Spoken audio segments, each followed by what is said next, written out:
Assalamualaikum warahmatullahi wabarakatuh. Izinkan saya memperkenalkan diri terlebih dahulu. Nama saya Khofifah Darmasari, NIM 12022-145. Di sini saya akan memaparkan materi presentasi mengenai data center dari mata kuliah Administrasi Jaringan.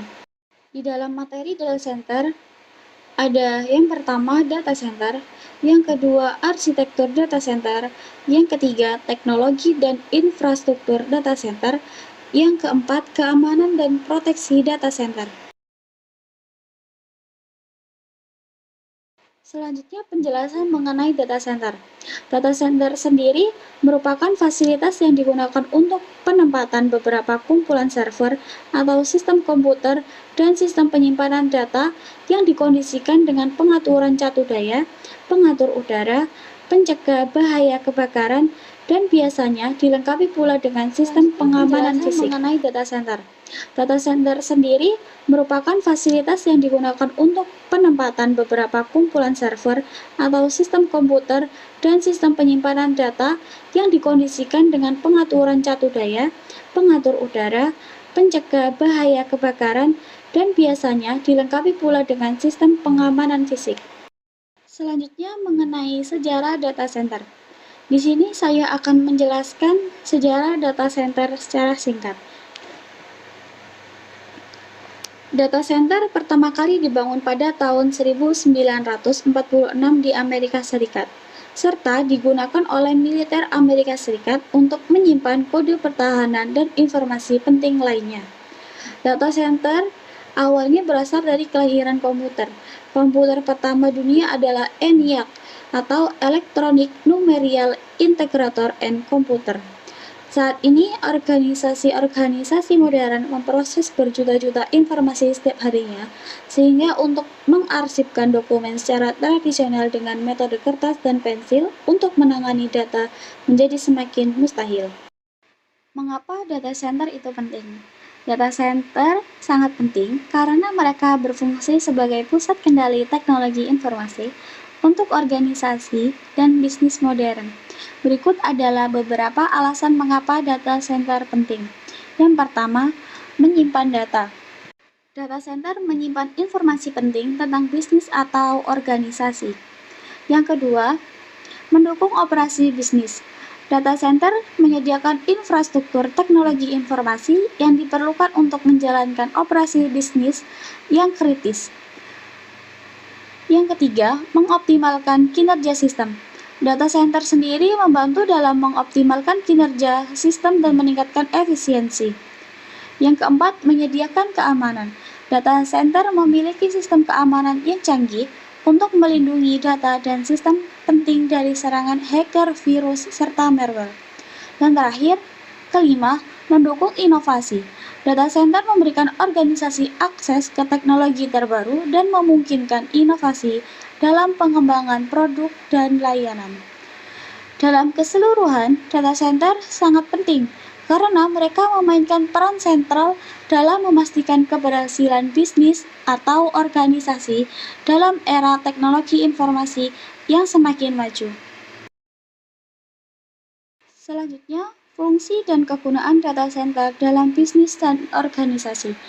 Yang pertama, menyimpan dan mengelola data. Yang kedua, mendukung operasi bisnis.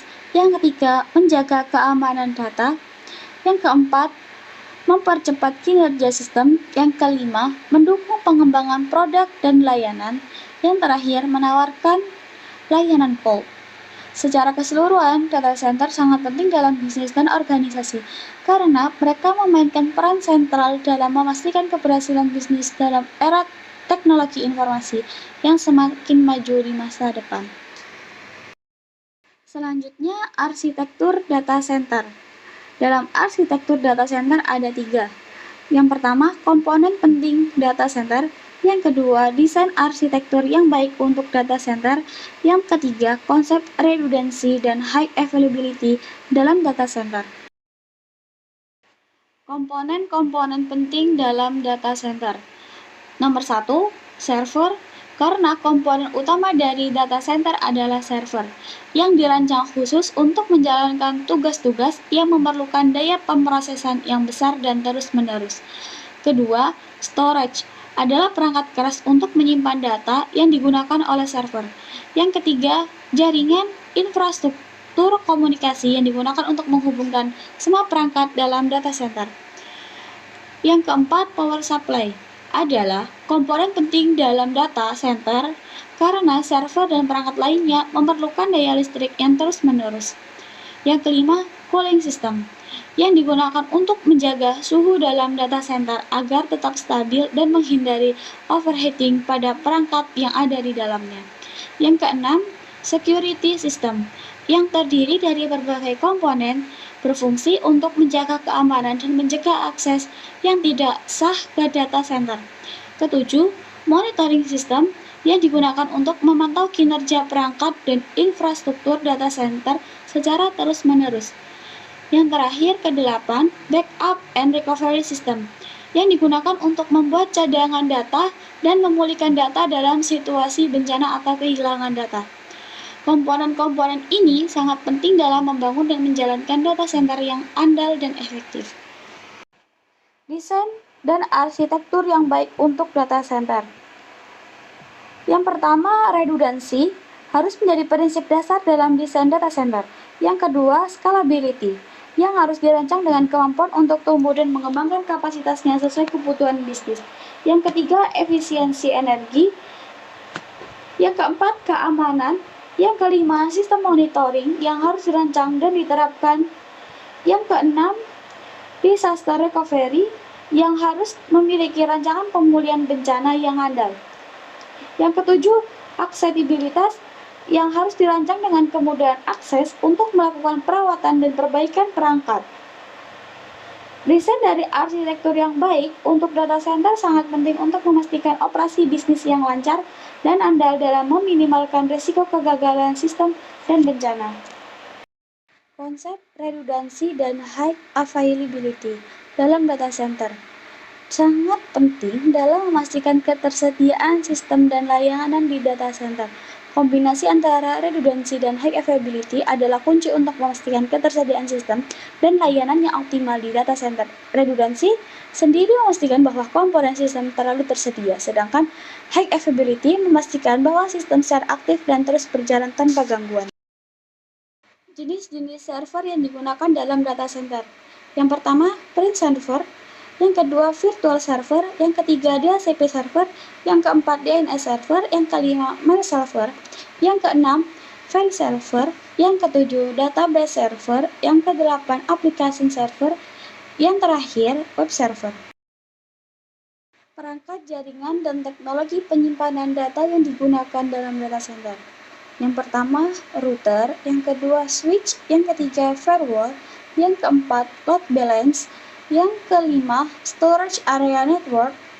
Yang keenam, network attached storage. Yang ketujuh, tab backup. Yang terakhir, cold storage. Selanjutnya, keamanan dan proteksi data center ada 3, yakni yang pertama, ancaman dan risiko keamanan pada data center. Yang kedua, sistem keamanan yang digunakan untuk melindungi data center. Yang ketiga, proses backup dan pemulihan data dalam situasi bencana. Ancaman dan risiko keamanan pada data center. Data center menyimpan data penting dan rahasia yang membuatnya menjadi target empuk bagi penyerang cyber. Beberapa ancaman dan risiko keamanan yang dapat mengancam data center.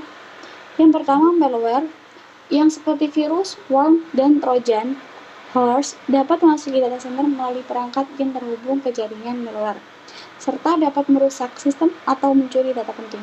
Yang kedua, serangan DDoS. Serangan DDoS atau Distributed Denial of Service dapat menyebabkan penurunan kinerja atau bahkan kegagalan sistem dan membuat data center tidak dapat diakses. Yang ketiga, phishing. Penyerangan dapat melakukan phishing untuk mendapatkan akses ke data center dengan menyamar sebagai pengguna teotorisasi atau staf IT. Yang keempat, insider threat.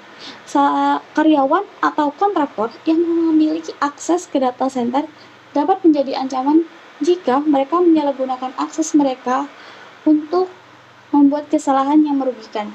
Yang terakhir, pencurian fisik. Seperti server dan switch dapat menyebabkan kehilangan data dan mengganggu operasi data center. Cara untuk mengatasi ancaman dari resiko keamanan, data center harus dilengkapi dengan sistem keamanan yang ketat dan mengikuti praktik terbaik dalam keamanan informasi, seperti firewall dan antivirus. Yang kedua, enkripsi. Enkripsi sendiri dapat melindungi data saat disimpan atau ditransfer dengan mengubah data menjadi bentuk yang tidak dapat dibaca oleh orang yang tidak berwenang. Yang ketiga, sertifikasi keamanan. Yang keempat, identifikasi dan akses sistem identifikasi. Yang kelima, pemantauan dan audit. Menerapkan praktik terbaik dalam sistem keamanan yang ketat dapat membantu mengurangi ancaman dan resiko keamanan pada data center dan memastikan keamanan data yang disimpan di dalamnya. Sekian presentasi dari saya mengenai materi data center. Wassalamualaikum warahmatullahi wabarakatuh.